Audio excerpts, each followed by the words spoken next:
Reciban todos ustedes un afectuoso saludo del ciudadano general del brigado diplomado de Estado Mayor Presidencial Jesús Javier Castillo Cabrera. El Centro Hospitalario de la Dirección le da la más cordial bienvenida a todos ustedes a esta conferencia en la que se tocarán los temas de acoso moral, acoso laboral y hostigamiento sexual. Voy a tener el honor de presentarles a ustedes al ciudadano médico cirujano, psiquiatra y adictólogo Félix Aranday Cortés. Él es egresado de la licenciatura en la Universidad Nacional Autónoma de México, tiene especialidad en psiquiatría, posgrado en otras adicciones. Actualmente su ejercicio profesional lo realiza en el Hospital General de Naucalpan. Tiene infinidad de publicaciones en la materia, acoso laboral, sexual. Pertenece a muchas asociaciones y organizaciones. Él es experto y tiene investigación en el área. Ha impartido un sinnúmero de pláticas de acoso moral, laboral y hostigamiento sexual. Esto hace al doctor Aranday un experto en la materia, por eso es la razón por la que le invitamos a que nos platicara un rato sobre algo que debemos de saber y debemos de evitar en nuestras áreas de trabajo. Con ustedes el doctor Aranday.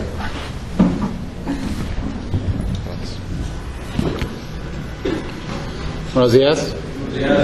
Vamos a iniciar la plática de hoy. Para mí es muy importante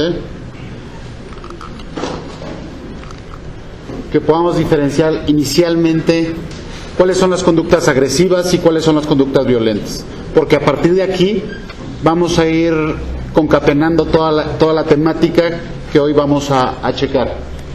Entonces, la plática o la base inicial de esta plática es el acoso laboral. Vamos a definir acoso. Acoso es una palabra cuya raíz griega viene de carrera y del verbo correr. ¿Ok? Inicialmente se tomaba de la zoología. Es esta conducta, o es una serie de conductas depredatorias en las cuales el depredador inicialmente acecha a la presa, la identifica. Acechar una presa es establecer cuál es la presa más lábil, cuál es el macho o el sujeto que se aparta del grupo, el que tiene más condiciones de ser perseguido y por lo tanto de ser atacado. Entonces, estas conductas depredatorias vienen desde acechar, identificar, perseguir y establecer toda esta serie de conductas dirigidas a aniquilar a la presa. ¿La que sigue? Yo soy el que sigue, ¿verdad? Entonces, tenemos que ver cuál es la geometría de la agresividad. Vamos a diferenciar dos conductas. Las conductas violentas son aquellas que implican alguna serie de contacto. ¿Ok? No necesariamente se establece un contacto doloroso. No necesariamente es un golpe. En el momento que tú tocas a una persona, estás teniendo una conducta violenta. Fijar la mirada, tener expresiones agresivas para alejar al otro, para intimidar al otro, eso es agresividad. ¿Ok? En el momento que yo toco a una persona, estoy cometiendo violencia. ¿Ok? Entonces es muy, muy importante. Tenemos que establecer cómo se da esta geometría, cómo es el ejercicio grupal, inicialmente en los animales, de esta agresividad. Inicialmente tenemos un miembro que se le denomina la figura alfa o el macho dominante. El macho dominante es aquel que establece el ejercicio de la agresividad, enajena la violencia y establece todas las conductas depredatorias. Es el que manda, es el líder. ¿Ok? El miembro alfa de la comunidad tiene el control del grupo. Si él desaparece, el grupo pierde cohesión. Es la figura más importante del grupo, es el líder. Y él puede o no atacar en el momento de haber identificado a la presa. La figura alfa se concentra en distribuir los satisfactores, que es la comida, el sexo, la pertenencia al grupo y la seguridad. Contiene el crecimiento del grupo, incluso haciendo ejercicio de conductas violentas. Por ejemplo, cuando cierto sector del grupo de los beta, que son los no dominantes, se empiezan a reproducir, el macho alfa se encarga de asesinar a las crías, o se encarga de disminuirles el alimento, disminuirles la pertenencia al grupo, dejarlos a la esquina para que sean presa fácil de otros depredadores. Y asimismo contiene la explosión demográfica. El macho alfa es aquel que controla todo lo que sucede al interior de su grupo. Establece las señales para el ejercicio de protección. Por ejemplo, en el caso de las hienas se paran, levantan las orejas, levantan la cola, y eso quiere decir que todos se tienen que levantar. Todos los machos alfa tienen que levantarse y empezar a escanear la zona para ver qué sucede. Y en el momento que identifica, los machos alfa salen frente a él. Y los machos beta salen frente a él y el macho alfa se hace hacia atrás. No necesariamente es el que primero va a confrontar. Hay jerarquías, incluso en la naturaleza hay jerarquías. Los que confrontan primero son los de bajo nivel jerárquico, bajo rango jerárquico. Y el macho alfa es el que establece la protección territorial, el ataque, la huida o la sumisión del grupo, que son 4 de las respuestas biológicas que todos los mamíferos tenemos. Primero, proteger lo que consideramos nuestro territorio, atacar, que es una de las primeras respuestas, huir o someterse. Esto es muy importante porque lo vamos a estar viendo a lo largo de la plática. Y como les decía, el macho alfa puede o no ejercer dichas conductas, pero siempre las va a administrar. Con un gesto, incluso con el estro es la orina, con ciertos ademanes, con ciertas conductas, siempre va a administrar la violencia. El miembro del grupo, el macho alfa solamente puede perder en un momento, en 2 momentos vitales. Uno, cuando está herido, cuando dentro de algún ataque queda herido, entonces todos los machos alfas se juntan para deshacerse de él. Y tiene 2 salidas, o huye o lo aniquilan. Y también durante el estro. Cuando hay una hembra dentro del grupo, el grupo se torna agresivo durante los periodos de reproducción. Y entonces esto condiciona mayor respuesta violenta y por lo tanto es una escalada de violencia. El macho alfa, para mantener su dominio, tiene que mostrar mayor agresividad. Y entonces los machos beta muestran a su vez mayor agresividad. Hasta que uno de los dos gana, o huyes o te aniquilan.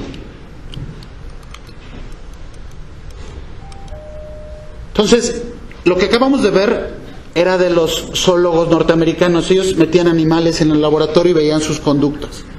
A través de establecer sus conductas, podían ver que un macho antes de, por ejemplo, en los monos, un macho antes de iniciar una batalla, iniciar un ataque violento, regularmente intimida. Los machos se yerguen, empiezan a golpearse los pectorales, muestran los dientes y aúllan para intimidar al otro. Entonces, una buena intimidación asegura que no existe un combate violento. Al evadir el contacto violento, yo tengo la posibilidad de reproducirme en el próximo ciclo. Y entonces podemos establecer un periodo más en el cual yo voy a seguir vivo, como carga genética, como un animal. ¿Ok? Continuemos. Sin embargo, después de la Segunda Guerra Mundial, este hombre, Zacharias Lorenz, dijo, no, la agresividad es distinta en los seres humanos. Efectivamente, tenemos que partir de los animales, pero habríamos que verlo en situaciones normales. Tendríamos que ir a meternos a un laguito para ver entonces cómo se comportan los patos, cómo se comportan ciertas aves y después establecer. Condiciones de laboratorio no se establecen para determinar la conducta. Y entonces este hombre se iba y se metía a los lagos y empezaba a observar. Y vio 2 fenómenos, el fenómeno de impronta y el fenómeno de mobbing o el fenómeno de acoso. El fenómeno de acoso lo vio en las aves.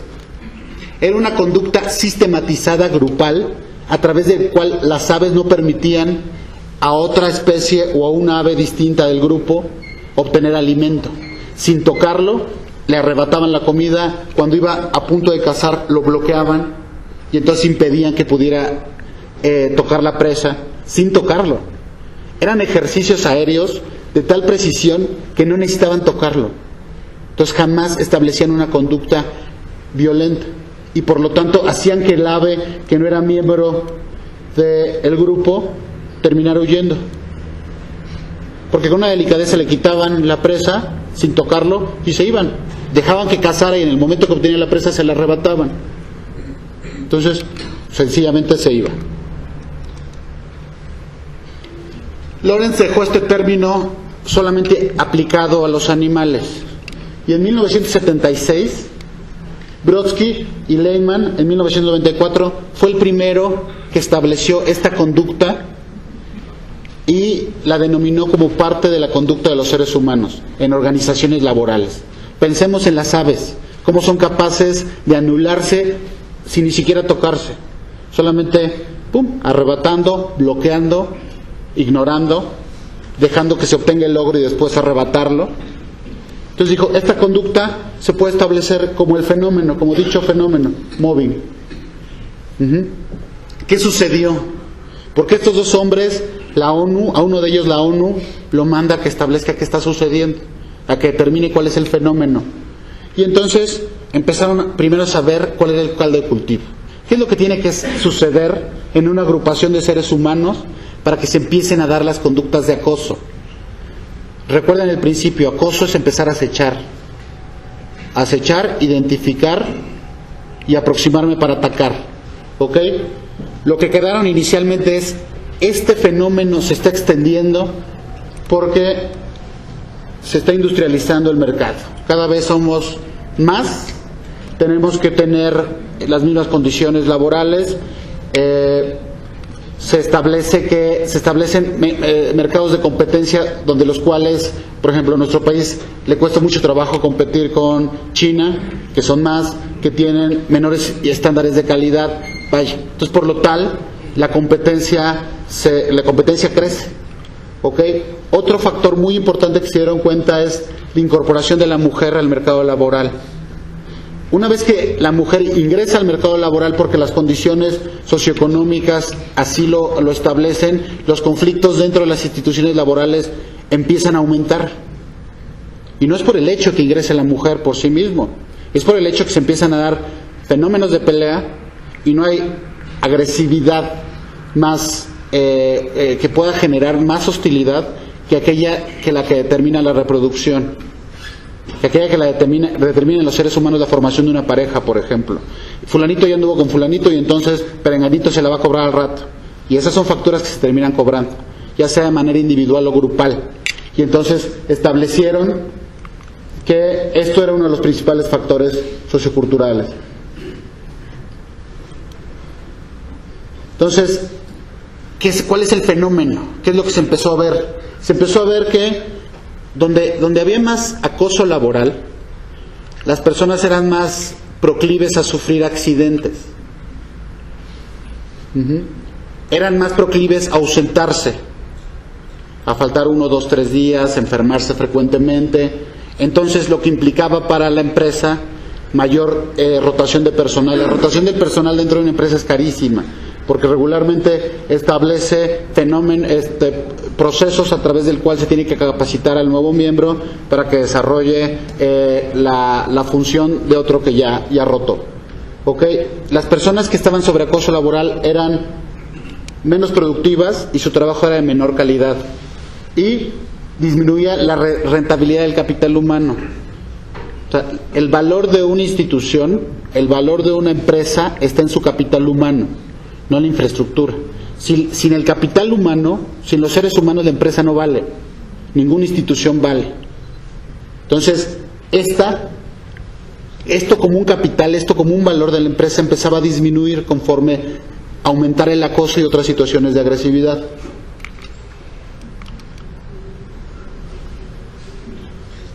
Se corrió un poquito más hacia atrás. Dijeron, bueno, a ver, esto debe de tener antecedentes, ¿qué está pasando?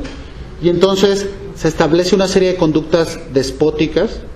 Su precedente está en personal que no necesariamente tiene poder dentro de la institución, un ejercicio del poder transversal, sino sujetos que están empoderados. Por ejemplo, muchas secretarias, en el servicio público sabemos que no tiene más poder en un hospital que una enfermera o una jefa de enfermeras. Si te llevas mal con una jefa de enfermeras seguramente vas a sufrir. Entonces, o con la secretaria del director, que ejecutivamente no tiene tanto ejercicio de poder sobre ti, pero si le caes mal, desde que sencillamente no pasa tu cheque hasta no tienes entrada al estacionamiento, y eso sencillamente sucede, y cosas que se pierden, ¿no? O los supervisores. Entonces, con este personal se empezó a ver que los demás, independientemente del poder que tuvieran dentro de la institución, empezaban a someterse. Y entonces a la secretaria llegaban y le decían, mire, le traje una florecita. Y a la jefa de enfermeras, todos los médicos le dicen jefa. Oiga, jefa, y actitudes de sometimiento. De yo acepto que usted tiene el poder aquí, independientemente de cualquier cosa, jefa, lo que usted diga. Y entonces empezaba a empoderar a esos nodos, a tal momento donde empezaban a tener tanto control dentro de una institución que ya no lo soltaban, o era muy difícil que lo soltaran. Y entonces empezaban a organizar a todo el grupo, lo estratificaban, tienen a sus médicos preferidos, ellas, por ejemplo, en el caso de las jefas de enfermeras, saben quién es bueno y quién es malo, independientemente del currículum, y así van jerarquizando, tienen 3 niveles, o hasta 4 niveles, o hasta 4 brazos de enfermeras, que controlan a su vez a ciertos grupos. Y no sé, de internos y residentes, pueden controlarte toda un área hospitalaria, te la pueden hacer funcionar, o te la pueden dejar caer, así de sencillo. Entonces, esto era lo que se veía. Y se empezó a poner más atención en este fenómeno hasta que la gente se empezó a suicidar. Hasta que decían, ¿sabes qué onda? Ya estuvo. Yo no aguanto, y empezaba a existir este fenómeno. O enfermaba muy gravemente, ya no quería regresar a trabajar. Y esto le generaba mucha angustia. Y esto costaba dinero. Y como costaba dinero, entonces hay que investigarlo y hay que ver cómo lo detenemos. ¿Ok? Entonces vamos a definir acoso laboral, que es lo que nos compete el día de hoy. ¿Ok? Recuerden la palabra acoso, la figura de las hienas que les pasé al principio, donde uno está adelante con las orejitas paradas, es eso, subtipo de acoso colectivo y sistemático. Se tiene un sistema dentro del aparato del acoso. La jefa, en este caso, perdón por usar este ejemplo, pero la jefa es la que dice quién pasa y quién no pasa. A quién se le da el quirófano y a quién no. Quién va a tener material limpio y quién no. Entonces, sistematiza y se tiene un sistema a través del cual puede ejercer el acoso, y todo el sistema le responde, porque pobre de aquel que no le responda, queda fuera del sistema. Y entonces hay un doble aparato de poder dentro de una institución. Las víctimas son sometidas a ataques de alto impacto, de poca duración y continuo, así no se nota. O sea, siempre evaden al otro aparato de poder, por ejemplo, la administración o la dirección médica. La dirección médica nunca se tiene que dar cuenta. Entonces, si te voy a ejercer la agresión, por ejemplo, te voy a esconder un paciente, va a ser rápido. Las indicaciones, no, las indicaciones son buenísimas para esto. Al final, saco todas las indicaciones y te las voy a poner con el último paciente.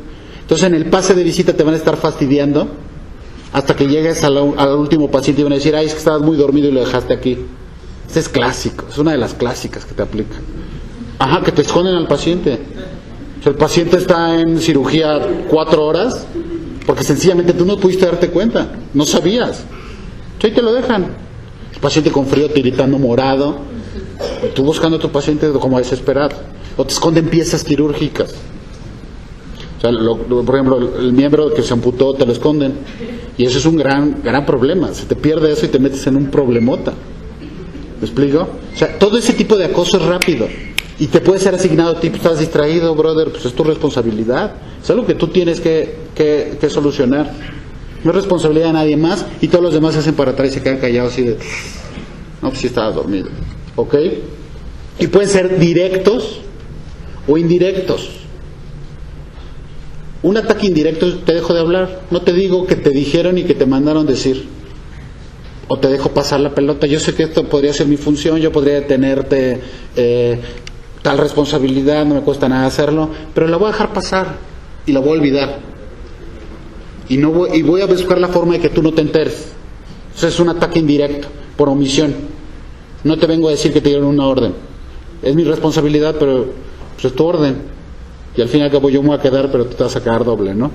Entonces, esto puede ser directo o indirecto. Vamos hacia el acto violento. ¿Ok? Dentro del acoso hay actos violentos o muy agresivos, que es la calumnia o el chisme, el ofender. No necesitan usar palabras altisonantes para ofender a alguien. Muchas veces con las palabras correctas en el momento indicado puedes hacer sentir muy mal a una persona. Sí, pues hay que leer, de repente hay que estudiar. Y el tono irónico o un sarcasmo bien aplicado puede lesionar más la integridad de un individuo que un golpe.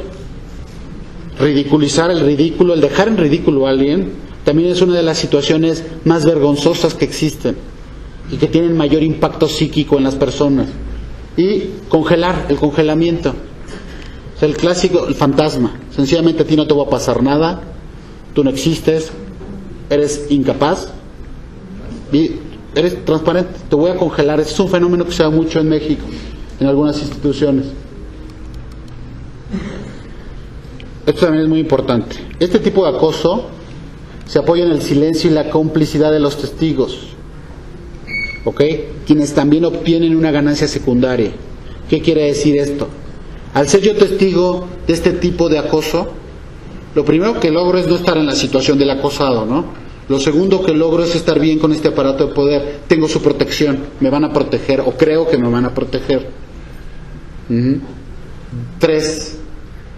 No me voy a poner en una situación de riesgo donde yo pueda perder mi empleo y tenga que competir por otro empleo, o que pueda ser castigado, que pueda tener jornadas ampliadas, o que me vayan a pasar al rol de la noche. Mejor me lo evito.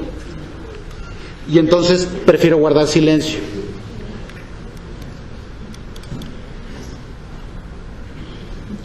Una vez que se establece los testigos, que ya hay testigos de lo que está sucediendo, si no, no sería tan doloroso. Para la víctima de acoso lo más doloroso es, pero ¿por qué no dice nada? ¿Saben que me están metiendo y no dice nada? ¿Por qué no me defienden si supuestamente somos iguales? No existes, no te hablo. O sea, o te digo, bueno, pues es que aquí son las cosas así, debes de entender que te tienes que someter. ¿Ok? Y entonces, una vez que la víctima va cayendo, todos se van alejando. Si antes alguien le hablaba, hasta esa persona se aleja y lo van aislando, a punto donde ya no se puede comunicar dentro de la asociación laboral o dentro del grupo laboral.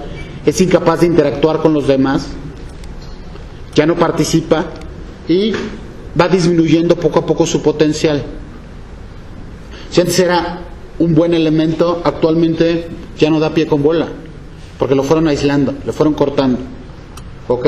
Le dejaron de hablar, le dejaron de comunicar lo que sucedía, dejó de tomar decisiones al respecto de lo que sucedía y cómo podía afectar al grupo. El objetivo siempre del acoso laboral es que abandone la institución, que deje el puesto. ¿Ok? Si cambia este objetivo, si el objetivo es obtener una gratificación económica, ya es otro fenómeno. ¿Ok? Eso ya es otro fenómeno, ya consecuencia aparte. Si, por ejemplo, el objetivo es que me cae mal y por eso lo voy a destruir, eso es bullying. Se va en otra parte. Si el objetivo es que voy a disminuir sus capacidades porque en algún momento voy a tener un favor sexual de esa persona, eso es acoso sexual.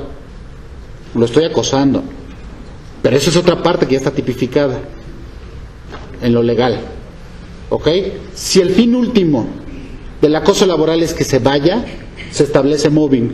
Si no, es otra conducta, secuencia aparte. ¿Ok? Porque aquí a diferencia de los demás, por ejemplo en el bullying, el responsable es uno y hay corresponsables.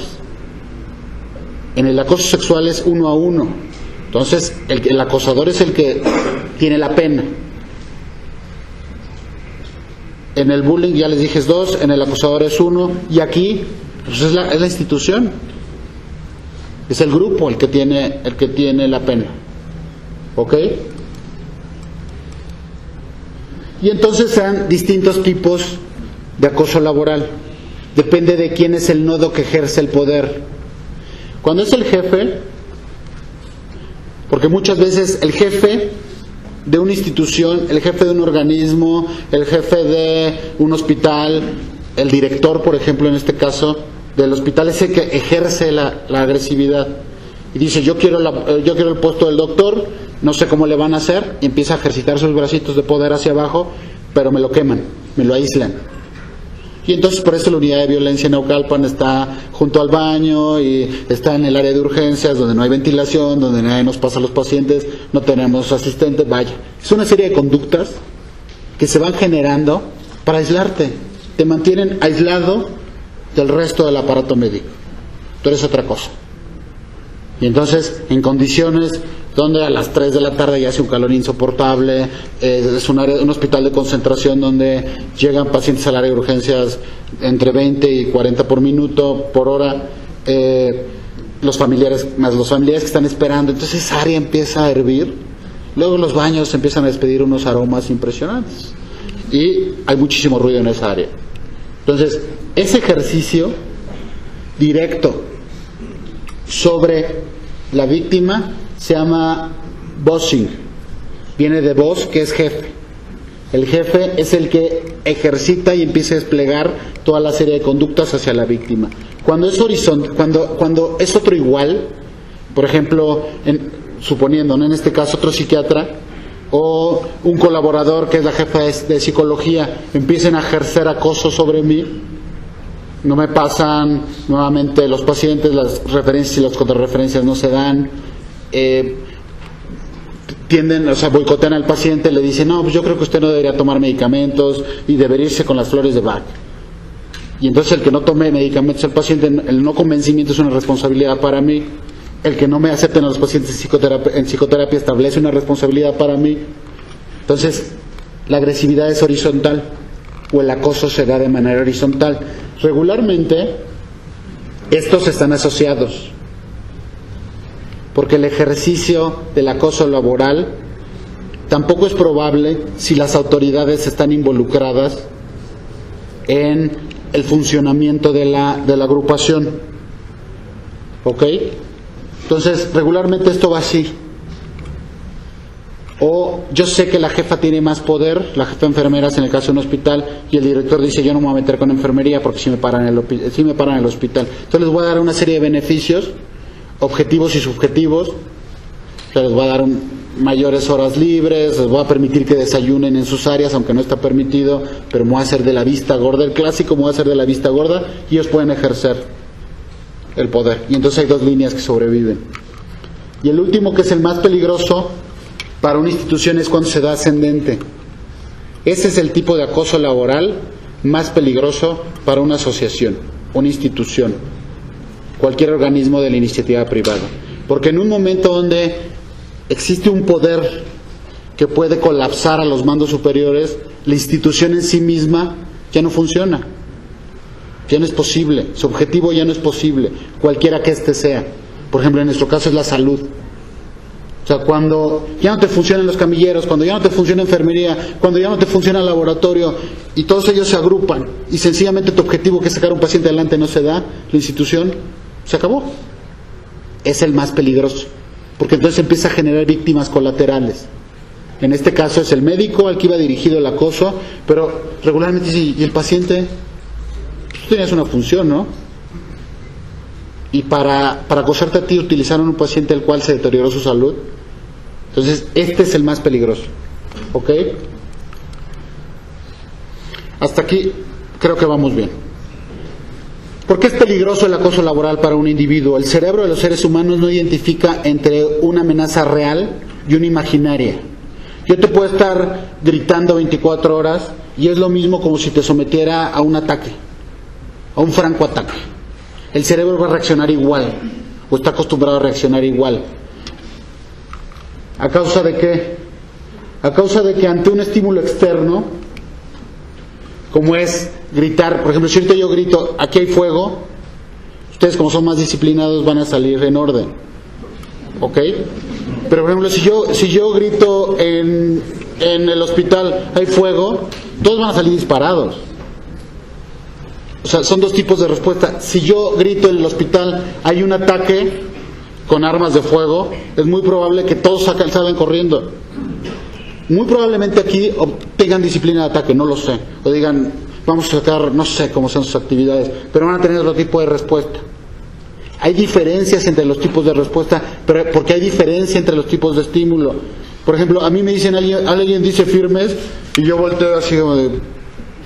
Ustedes escuchan esa palabra y es adoptar una conducta. Hace rato estaban diciendo, a ver, silencio. Y ciertos códigos que yo no entendía, pero todos empezaron a callarse. Todos se callaron al instante y se escuchaba cómo apagaban teléfonos celulares, cómo se dejaban de mover y cómo se empezaba una organización. Ese estímulo para mí no es representativo. Me dicen que apague mi celular y lo pongo en silencio. ¿Me explico? Ese estímulo para ustedes sí establece algo que es liberación de un neurotransmisor, y a través de ese neurotransmisor en un área específica del cerebro que se llama hipotálamo, te genero lo que quieras, desde una gastritis hasta un insomnio terrible, hasta un ataque de pánico. Te puedo generar un infarto agudo al miocardio. Es cosa de estarte acosando. Te puedo generar que en la mañana te levantes y te duela desde la cabeza hasta la punta de los pies. Te puedo generar gastritis, colitis. Si tienes tendencia hacia la obesidad, puede ser que aunque desees bajar de peso, no vas a bajar de peso. Aunque te pongas la dieta que quieras, no vas a bajar de peso porque te voy a estar sometiendo a estrés. Si por ahí tienes el gen de la hipertensión arterial y yo te acoso, te va a dar hipertensión arterial y te voy a tronar. ¿Por qué? Porque quien domina el estímulo externo, domina el resto del organismo. Y aquí aparecen a través de las vías neurológicas que disparan factores hormonales, porque hay personas que efectivamente ante un estímulo de miedo, efectivamente se orinan del miedo,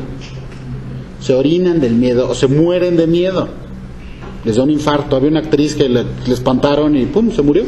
Sí, se murió. Es un fenómeno, puede congelar a alguien, hacerlo incapaz de defenderse. El miedo lo puede hacer incapaz de hablar, de establecer qué es lo que está sucediendo, y entonces ya no delata, se queda callado y adopta lo que sea. Si lo van a dejar de guardia, se queda de guardia, porque es preferible asumir la consecuencia dentro de la agrupación que sentir todo esto. ¿Ok? Es terrible.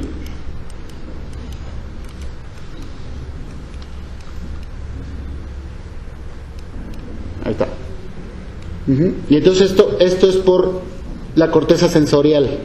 Y este esquema era importante porque todos los estímulos y las respuestas emocionales pegan aquí, en un área que se llama la amígdala. Y entonces quiero que por favor se imaginen las escenas de al principio. La amígdala es la parte más primitiva de los seres humanos. En la evolución, la amígdala es la parte que más nos acerca a los comportamientos primitivos.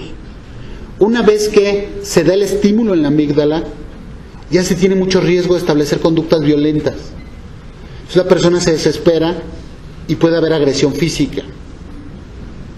La amígdala es la que nos dice, por ejemplo, podemos estar dormidos, en este ejemplo del humo, podemos estar dormidos, de repente empecemos a leer humo y nos levantamos. La amígdala nunca se duerme, siempre está escaneando el medio ambiente. Ahora imagínense este escáner hiperactivo, este radar, como un radar que te detecta aves, te detecta piedras, te detecta hojas, y a todo te da una respuesta de alerta. Este radar, la amígdala que actúa como radar, está estableciendo que hay ataque, que hay ataque, que hay ataque. Entonces nos da una respuesta emocional de ataque. Estar constantemente a la defensiva va desgastando el organismo. Nos va estableciendo una respuesta o de huida, o de ataque, o de sometimiento que no se apaga.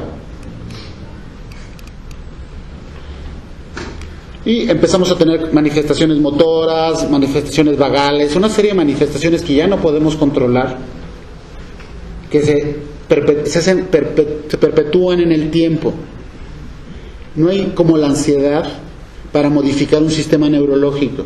Por eso la frase de todos se crecen al castigo. No, hay personas que se acostumbran al castigo. Neurológicamente te acostumbras a ser castigado. Y entonces a través de eso puedes sistematizar muchos de estos elementos neurológicos. Te haces menos sensible.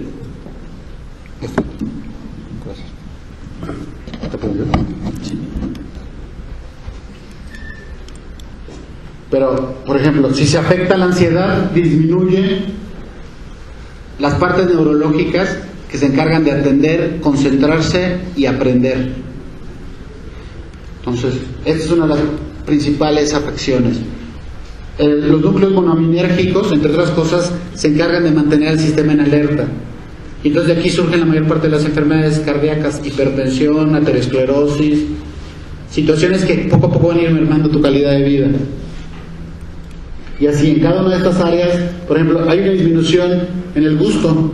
Las personas, he visto que las personas que son sometidas a mucho estrés disfrutan menos la comida y por lo tanto van deteriorando su dieta, comen menos y comen mal. Y entonces su dieta al final del día se reduce a papas con salsa Valentina y un refresco. Y aunque tengan la posibilidad de acceder a una dieta balanceada, todo el día te van a estar comiendo eso, porque ya no les sabe, ya no encuentran un gusto en la comida, y eso al fin del día va a deteriorar su calidad de vida. Entonces ya tenemos los estados de afectación potencial, no se alcanza a distinguir muy bien, pero son los principales síntomas.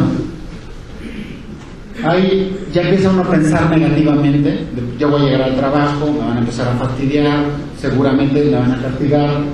Se empieza a estar en un estado de angustia, hay un estrés laboral colectivo excesivo. En el momento que yo entro en mi lugar de trabajo me siento mal, en el momento que se aproxima la hora de salir me siento muy bien, como si fuera liberado. Empieza a haber insomnio, hay una carencia de descanso y de relajación. Aunque me duerma no voy a descansar, me siento fatigado, me siento muy tenso, y al interior, una vez que esta tensión se lleva al interior, empiezan a fallar las otras áreas de mi vida. Entonces empiezo a ser irritable con mi pareja, empiezo a ser muy irritable con mis hijos y llevo la situación de violencia a otros lados. Y bajo estado socioeconómico, al final me va a hacer perder. A través igual del estrés crónico y de generar trastornos emocionales, empiezo a tener una serie de fenómenos físicos que van desde el déficit en la producción de insulina hasta alteración en la recaptura de serotonina, que me puede establecer un franco estado de depresión, que alguien se deprime. Y el estrés siempre va a actuar así. Inicialmente hay una alarma, todos vamos a resistir al estrés, siempre vamos a resistir al estrés, pero nadie le gana al estrés, nadie. No hay quien le gane el estrés, y más al estrés continuo.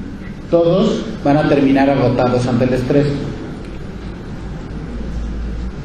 Y entonces tenemos que la violencia psíquica tiene 4 grados.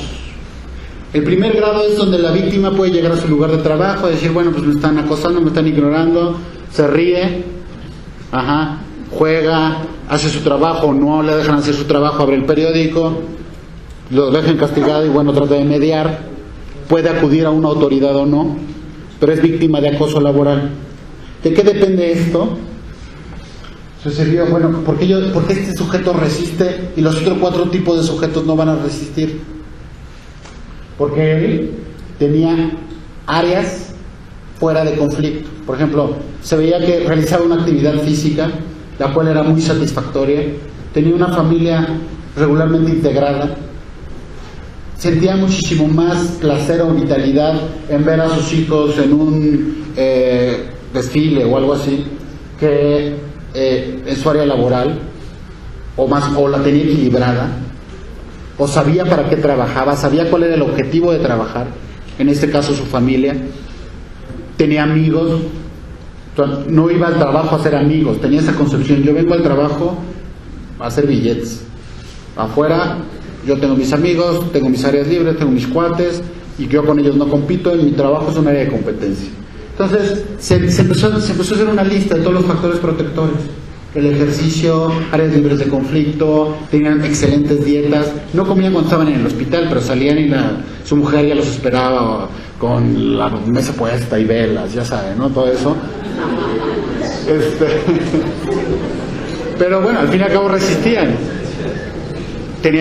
Iban al cine, no tenían todo depositado en el trabajo. Calidad de vida siempre, ante el estrés siempre. Porque yo puedo estar estresado 8 horas, pero pues el día tiene 24. O sea, el resto del día yo no soy parte de ella. O sea, la camiseta me la pongo en el momento y la sudo en el momento que entro a la institución. En el momento que salgo de la institución, yo les dejo mi camiseta: yo no soy médico, soy Félix Aranda de Cortés, mi hija, mi esposa, con permiso. Ahí se ven, que Dios me los bendiga, nos vemos mañana. Independientemente de lo que haya sucedido, tienen la capacidad de hacer esta disociación funcional. Es decir, ahí se quedan, brothers, mañana van a estar el mismo problema, con permiso, yo me voy con mis hijos, con mi esposa, a ver el partido, al estadio, a jugar. ¿Okay? El segundo grado es donde ya se establece una enfermedad. Empiezo con la hipertensión, empiezo con la ansiedad, empiezo con el insomnio, empiezo a beber más, y no sé por qué, pero en el momento que llego tengo ganas de 2 caguamas y ver la televisión y que nadie me hable. Empiezo a consumir sustancias, empiezo a consumir otro tipo de sustancias, ya empieza a ver los problemas, ya empiezan a generarse las broncas. Pero dentro de generarse los problemas, yo dejo la institución y me alivio. Puedo regresar a ser médico. Digo, bueno, pues que ellos no me apreciaran, con permiso me voy a otra institución, ahí nos vemos, pongo mi consultorio privado, porque tengo medianamente aquí, empiezan a disfuncionar algunas áreas de mi personalidad, empiezan a disfuncionar algunas áreas, por ejemplo, mi familia, mi pareja, ya se enoja porque ya 3-4 días estoy tomando, o llego muy irritable, o no puedo dormir y la despierto, entonces ya empieza a haber una serie de broncas, o le ignoro. Entonces, esto, en el momento que yo dejo la institución, presento mi renuncia, se quita. Y puedo laborar en otro lugar. Si dejamos que esto avance, entonces ya pierdo la capacidad de realizar mi actividad laboral. Si yo era médico, nunca más voy a querer ver un paciente, porque relaciono ver pacientes con la violencia que sucedió.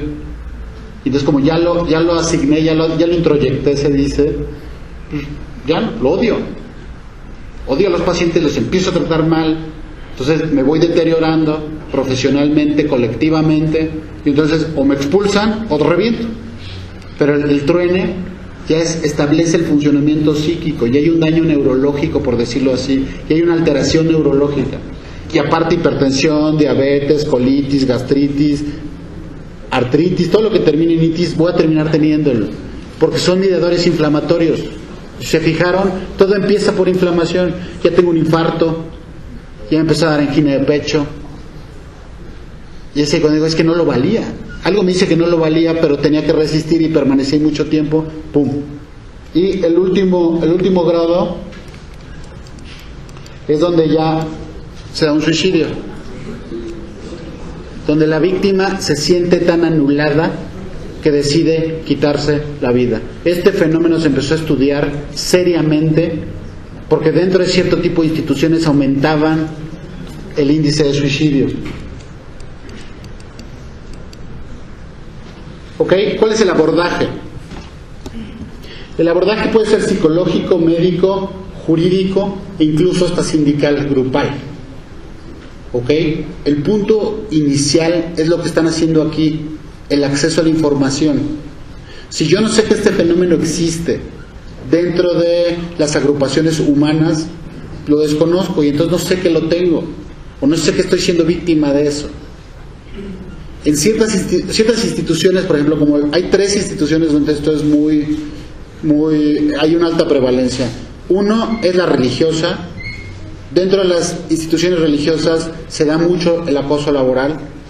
Dentro de las instituciones médicas, que fue de la que yo hablé en primera persona, se da mucho el acoso laboral. Y dentro de las instituciones militares se da mucho el acoso laboral.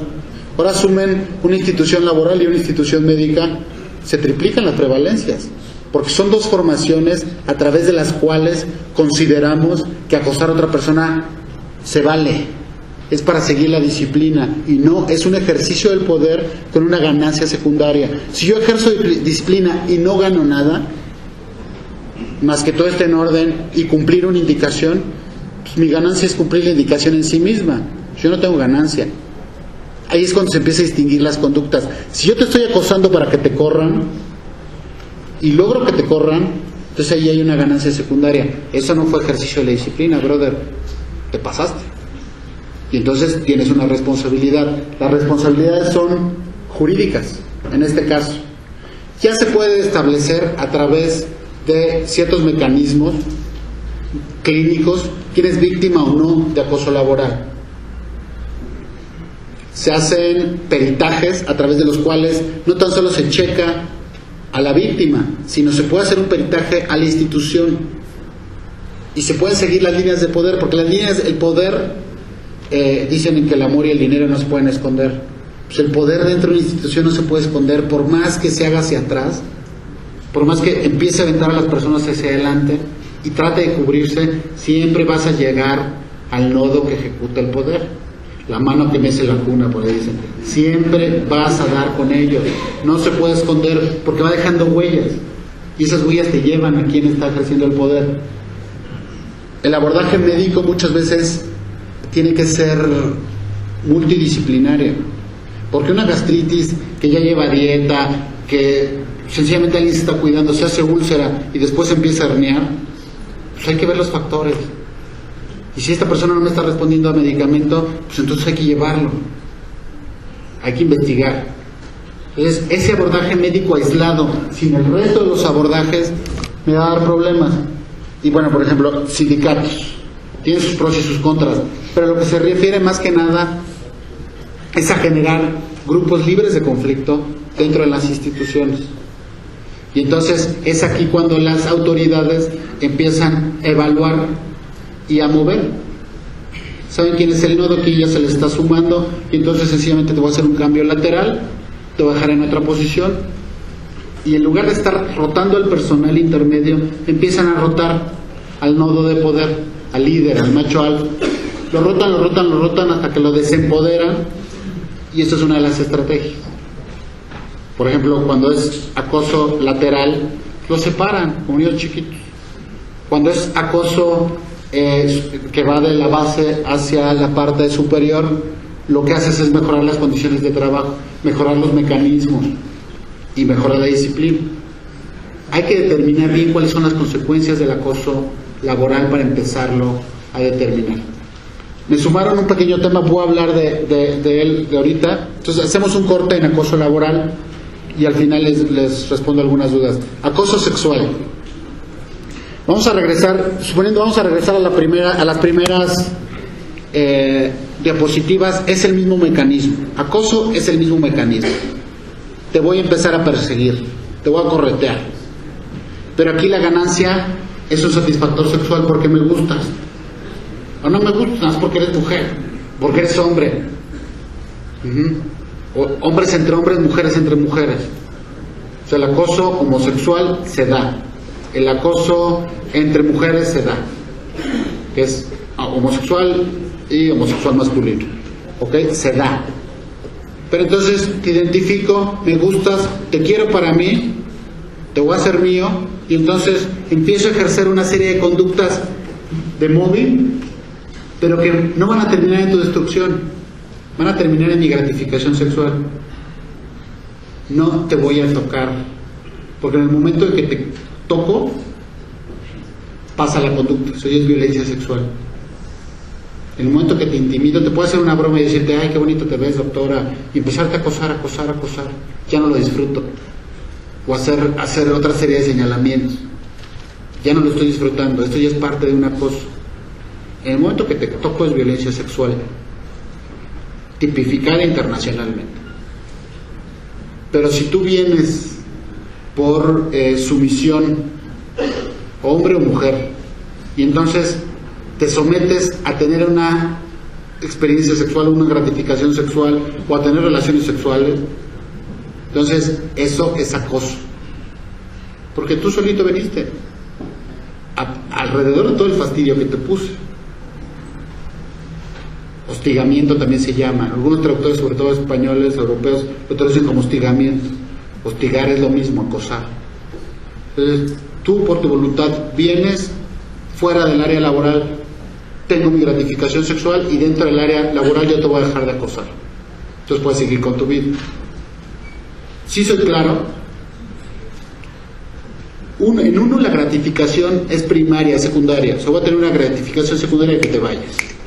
En el acoso laboral es de que te vayas. En el acoso sexual es de que te vengas. Así es sencillo, que te aproximes. Yo no te voy a tocar un cabello, tú vas a venir solito, solita, o lo que sea. ¿Sí fui claro? Entonces, es la diferencia entre una y otra. Las dos igual se tipifican.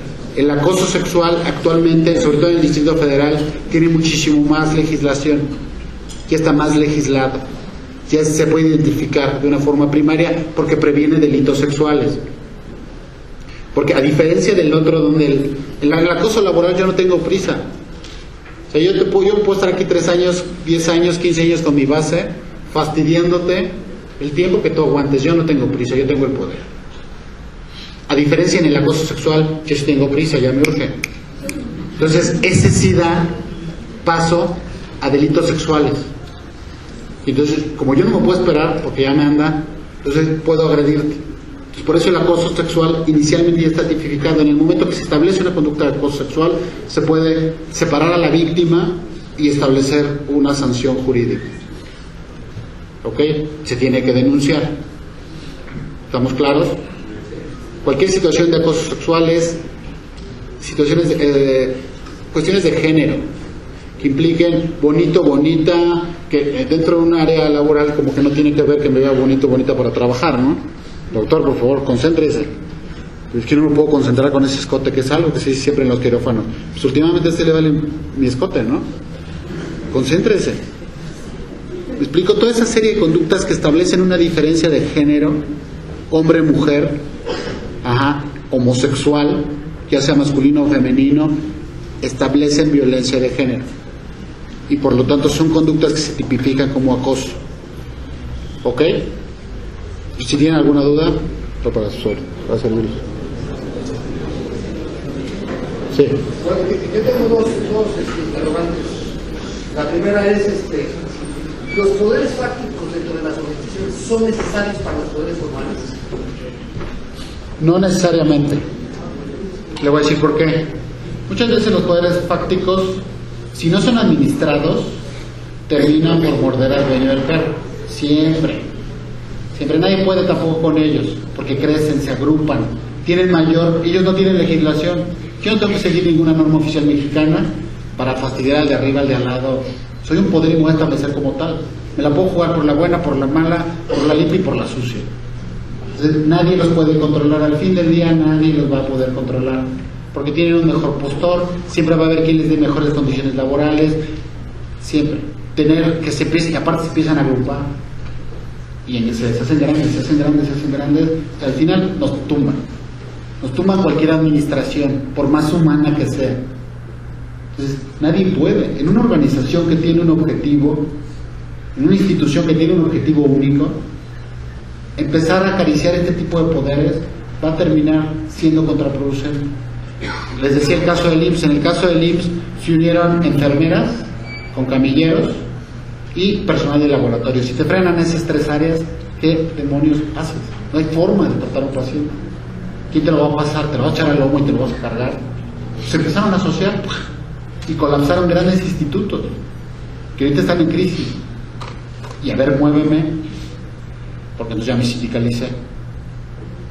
Y como adentro de mi organización también hay agresividad, me empiezo a agrupar. Ya traigo a mi sobrino y entonces ya tengo otro tipo de filiación, y entonces ya está el tío del compadre y el compadre está ahí, aunque esté borrachísimo y sea tu camillero, no lo puedes mover.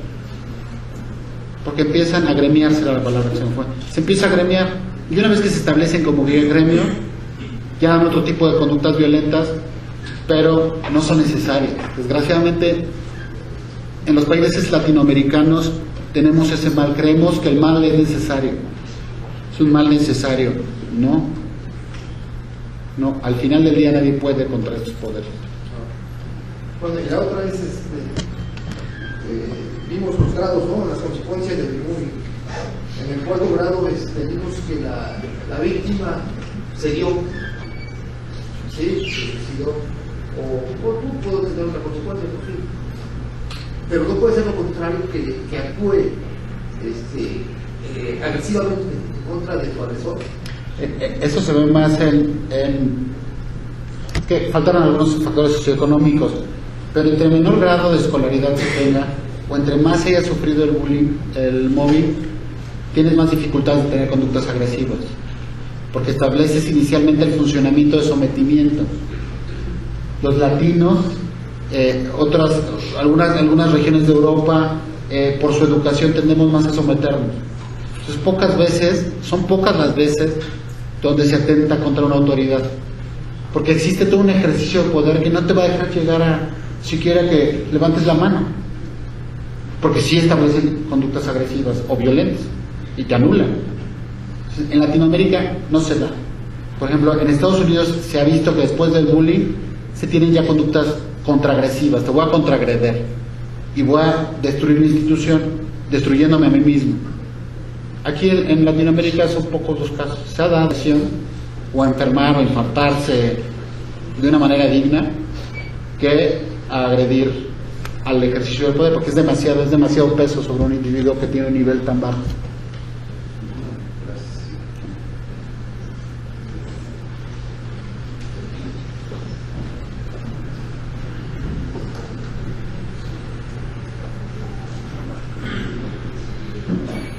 Bueno, otra pregunta.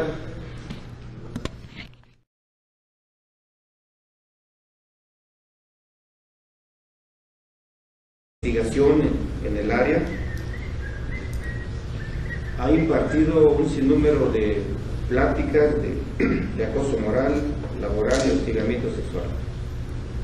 Esto hace al doctor Arranday un experto en la materia, por eso es la razón por la que le invitamos a que nos platicara un rato sobre algo que debemos de saber y debemos de evitar en nuestras áreas de trabajo.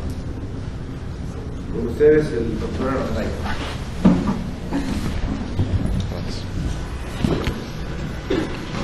Buenos días. Vamos a iniciar la plática de hoy. Para mí es muy importante que podamos diferenciar inicialmente cuáles son las conductas agresivas y cuáles son las conductas violentas, porque a partir de aquí vamos a ir concatenando toda la temática que hoy vamos a checar. Entonces, la plática o la base inicial de esta plática es el acoso laboral. Vamos a definir acoso. Acoso es una palabra cuya raíz griega teniendo una conducta violenta.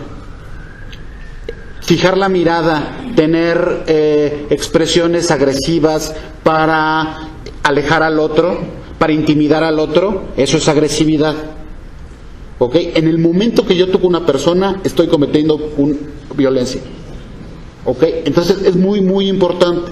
Tenemos que establecer cómo se da esta geometría, cómo es el ejercicio grupal, inicialmente los animales, de esta agresividad. Inicialmente tenemos un miembro que se le denomina la figura alfa o el macho dominante. El macho dominante es aquel que establece el ejercicio de la agresividad, enajena la violencia y establece todas las conductas depredatorias. Es el que manda, es el líder. ¿Ok? El miembro alfa de la comunidad tiene el control del grupo. Si él desaparece, el grupo pierde cohesión. Es la figura más importante del grupo, es el líder. Y él puede o no atacar en el momento de haber identificado a la presa. La figura alfa se concentra en distribuir. Reciban todos ustedes un afectuoso saludo del ciudadano general de brigada diplomado de Estado Mayor Presidencial Jesús Javier Castillo Cabrera. El Centro Hospitalario y la dirección le da la más cordial bienvenida a todos ustedes a esta conferencia en la que se tocarán los temas de acoso moral, acoso laboral y hostigamiento sexual. Voy a tener el honor de presentarles a ustedes al ciudadano médico, cirujano, psiquiatra y adictólogo Félix Aranday Cortés. Él es egresado de la licenciatura en la Universidad Nacional Autónoma de México, tiene especialidad en psiquiatría, posgrado en otras adicciones. Actualmente su ejercicio profesional lo realiza en el Hospital General de Naucalpan. Tiene infinidad de publicaciones en la materia de acoso laboral, sexual. Pertenece a muchas asociaciones y fundaciones. Él es experto y tiene investigación. Viene de carrera y del verbo correr. ¿Ok? Inicialmente se tomaba de la zoología. Es esta conducta, o es una serie de conductas depredatorias en las cuales el depredador inicialmente acecha a la presa, la identifica.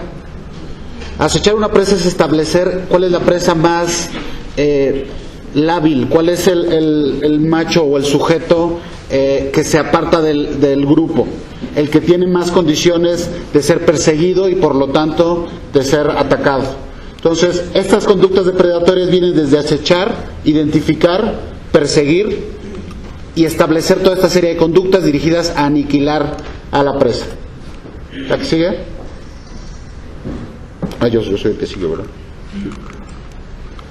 Entonces, tenemos que ver cuál es la geometría de la agresividad. Vamos a diferenciar dos conductas. Las conductas violentas son aquellas que implican alguna serie de contacto.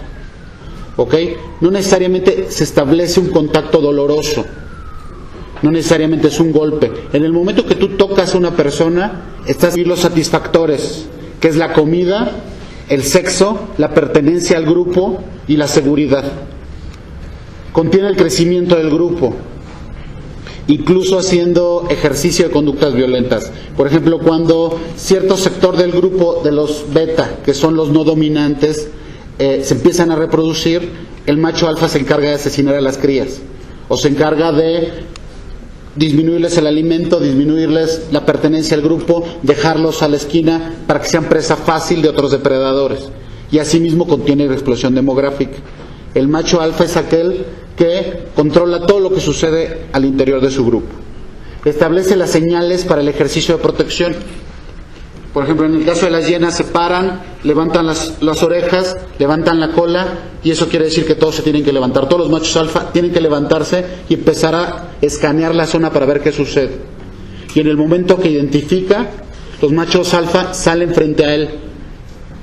Y los machos beta salen frente a él y el macho alfa se hace hacia atrás. No necesariamente es el que primero va a confrontar. Hay jerarquías, incluso en la naturaleza hay jerarquías. Los que confrontan primero